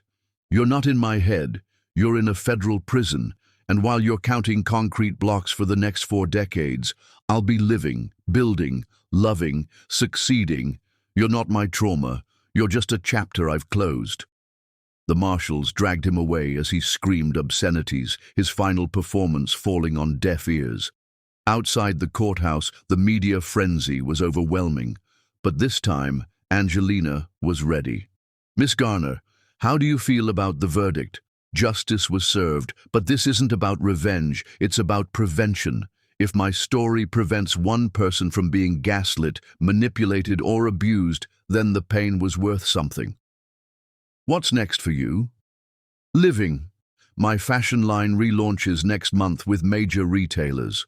I'm also starting a foundation for victims of elaborate fraud and psychological abuse. It's time to transform pain into purpose. And your relationship with Mr. Whitmore. She looked at Theodore, who stood protective but not possessive beside her. Mr. Whitmore was my attorney. He's now something more. He tensed slightly. She'd learned he always expected bad news, a vestige of his own childhood trauma. I'm ready, she said simply. For us. For real. No more waiting, no more healing first, no more keeping you at arm's length. I want to build something with you. A life, a future, maybe even those children I mentioned once. His response was to pull her into his arms, holding her like she was precious but not fragile, valuable but not possession. Are you sure? I've spent 6 months in therapy learning to trust my own judgment again. Yes, I'm sure. The question is, are you? I come with baggage. We all have baggage. The difference is you've unpacked yours, examined it, and decided what to keep and what to throw away. That's not damage. That's wisdom. I love you, she said, the words coming easier now with practice. I love you too. Have since the moment you refused to cry in my office, determined to fight rather than break. They stood together as the party continued below, the noise and celebration a backdrop to their quiet moment. Tomorrow there would be orders to fill, interviews to give, a business to run. But tonight, Angelina Garner was exactly where she wanted to be, in the arms of a man who saw her strength and her scars and treasured both. There's one more thing, Theodore said, pulling back slightly. I've been carrying this for 2 months, waiting for the right moment. He pulled out a small velvet box, and Angelina's breath caught. I'm not proposing, he said quickly. Not yet. You deserve a proper proposal when you're ready, with romance and planning and everything you missed the first time. This is a promise ring, a promise that when you're ready, I'll be here, that I'll never lie to you, never manipulate you, never be anything but honest about who I am and what I feel. The ring was simple, elegant, a single sapphire surrounded by small diamonds, nothing like the ostentatious diamond Clint had given her to mark his ownership. It's perfect, she whispered, letting him slide it onto her right hand. When you're ready to move it to your left hand, just say the word. Theodore Whitmore, are you actually capable of being romantic? You have no idea, he said with a grin that transformed his usually serious face. I've been planning our first proper date for 6 months. I have spreadsheets. She laughed, really laughed, the sound carrying across the night air like freedom itself. Chapter 10. Love's Ultimate Revenge. 1 year later, Angelina stood in the Milanese showroom she'd dreamed of for a decade, watching buyers from around the world examine her latest collection. Resurrection had been a statement, Phoenix had been a comeback, but Unconquered was a victory lap. Theodore sat in the corner, working on his laptop, having flown in to support her, but understanding she needed to do this alone. He'd become remarkably good at being present without overshadowing, supportive without suffocating. Miss Garner, called Adriana Versace, the legendary buyer who'd rejected her meeting 6 years ago when Clint's fake accident had derailed everything. This collection is extraordinary. The way you've woven strength and vulnerability into each piece, it's autobiographical, isn't it? All fashion is autobiography, Angelina replied. We just don't always admit it. I want exclusive European rights. Whatever Nordstrom is paying, I'll double it. The girl who'd slept on a cot beside a fake invalid's bed would have cried. The woman who'd survived and thrived simply smiled. I'll have my team send you the contracts. That evening, in their hotel suite overlooking the Duomo, Theodore opened champagne while Angelina finally allowed herself to feel the magnitude of her triumph. You did it, he said. Milan, exactly as you planned. 6 years late, But yes, not late, right on time. You weren't ready 6 years ago, not for this level of success. What you've built now, from the ashes of what you lost, is so much stronger. Her phone buzzed with a news alert. Disgraced tech mogul Clint Eastwood beaten in prison, transferred to solitary for protection. She showed Theodore, waiting to feel something, satisfaction maybe, or vindication. Instead, she felt nothing. Clint had become irrelevant to her story. Julia sent another letter, Theodore mentioned, pulling an envelope from his briefcase. I haven't opened it. Your choice whether to read it. Angelina took the letter, considering. Over the past year, Julia had written monthly, chronicling her therapy, her growth, Victoria's development. Angelina had read them all, but never responded. This one was different. The envelope contained photos.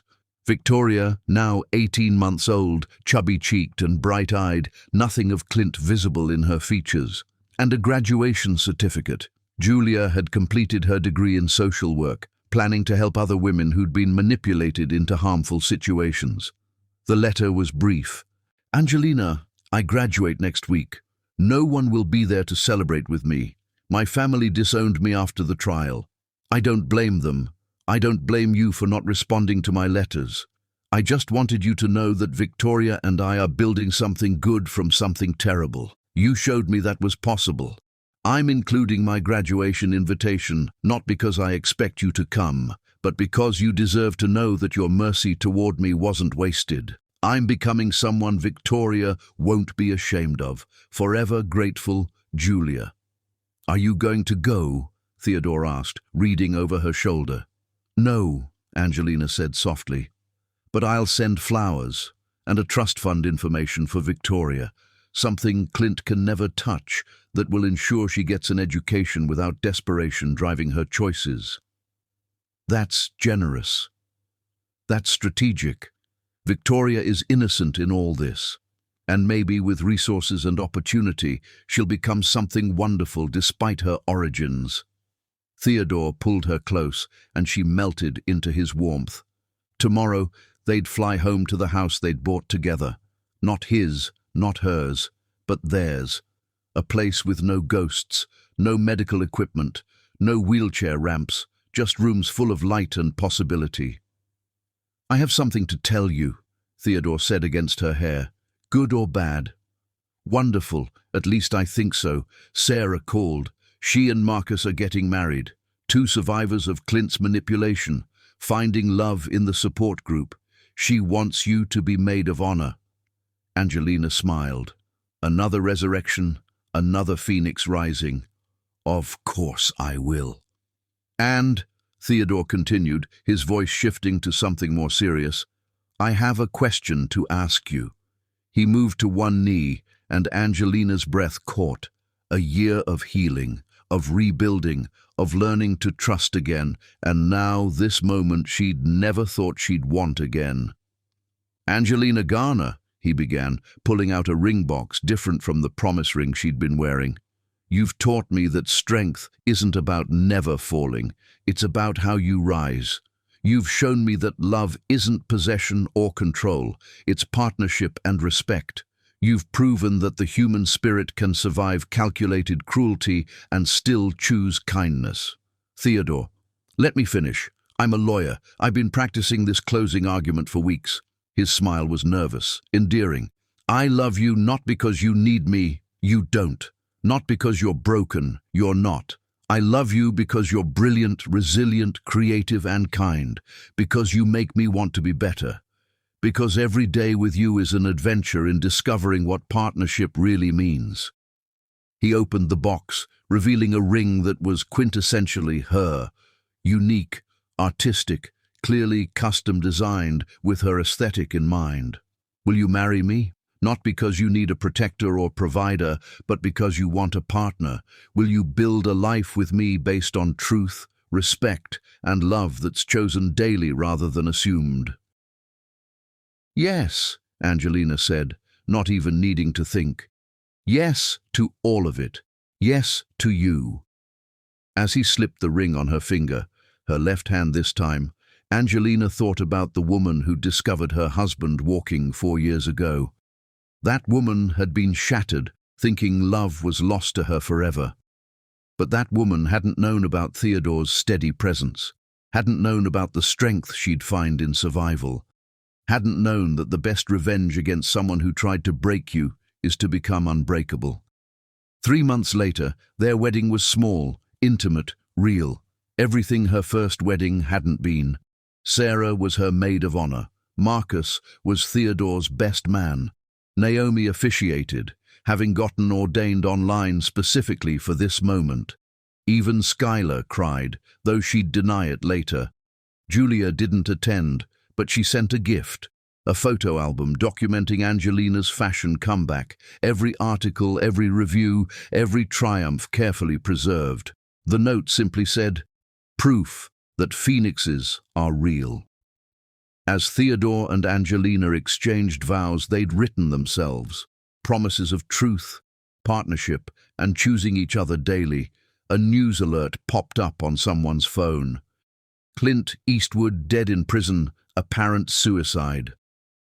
Naomi started to silence the phone, but Angelina stopped her. "Read it," she said calmly. The article was brief. Clint had been found in his cell, having somehow obtained pills despite being on suicide watch since his transfer to solitary. He'd left a note, ranting about being destroyed by an ungrateful wife, claiming he was the real victim. The wedding guests looked at Angelina nervously, waiting for her reaction. "He chose his ending," she said simply. "I choose mine, and my ending is this: marrying a good man, surrounded by people who love me, building a life of truth and joy." She turned to Theodore. "Continue with the vows. Clint has taken enough time from my life." Theodore smiled, that private smile that was just for her, and continued, "I promise to love you on your strongest days and your most vulnerable ones, to celebrate your successes and hold you through your struggles, to never lie, never manipulate, never be anything but exactly who I am, a man completely in love with exactly who you are." "I promise," Angelina responded, "to trust you even when trust feels dangerous, to build with you rather than in spite of you, to choose love over fear, truth over comfort, and us over everything else, to never lose myself in you, but to find myself with you." They kissed as husband and wife, and the small gathering erupted in joy. Real joy, not the performed happiness of her first wedding, but genuine celebration of love found after loss, trust built after betrayal, life chosen after near destruction. The reception was in Theodore's, now their, backyard under string lights and stars. No elaborate production, no 5-tier cake, no society photographers. Just people who'd proven themselves through fire, celebrating two survivors who'd found each other. As the evening wound down, Angelina found herself alone with Theodore on the porch where they'd shared so many difficult conversations. "Any regrets?" he asked. "None. You?" "Just one. I wish I'd found you sooner, could have prevented—" "No," she interrupted. "If you'd found me sooner, I wouldn't have been ready. I would have been the girl who thought love meant sacrifice, who confused devotion with servitude. I had to go through hell to understand what heaven looked like." "And what does heaven look like?" "Like this, like truth, like partnership, like love that strengthens rather than diminishes." She paused, then smiled. "Like really good sex with someone who actually wants me." Theodore laughed, pulling her closer. "Just really good." "Mind-blowing," she amended. "Turns out when your partner isn't faking paralysis, intimacy is actually intimate." They stood together, watching guests dance in their backyard, Sarah and Marcus lost in each other, Naomi teaching Skylar some complicated step, even baby Victoria, brought by a friend of Julia's, toddling around in a flower girl dress they'd sent despite Julia's absence. "This is my revenge," Angelina said softly. "Not his death, not his imprisonment. This, being happy, being loved, being free. He tried to convince me I was worthless, and instead I discovered I'm invaluable. He tried to break me, and instead I became unbreakable. He tried to make me disappear, and instead I became unmissable. And unforgettable, Theodore added, kissing her temple. 6 months later, when Angelina discovered she was pregnant, she thought of Clint's journal entry about her never having children, about dying alone and broken. She placed a hand on her still flat stomach and smiled. 2 years later, when their daughter was born, healthy, perfect, surrounded by love from the moment she drew breath, Angelina named her Victoria Hope. Victoria for the woman who hadn't survived Clint's abuse, but whose story had helped convict him. Hope for what Angelina had never lost, even in the darkest moments. 5 years later, when Angelina's fashion empire had boutiques in 12 countries and employed over 500 people, she kept a photo on her desk. From that night she'd discovered Clint walking, not as a reminder of pain, but of the moment her real life began.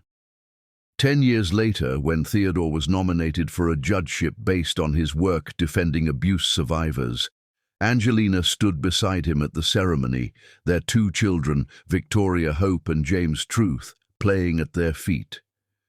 "You know what the best revenge really is?" she asked Theodore that night as they watched their children sleep.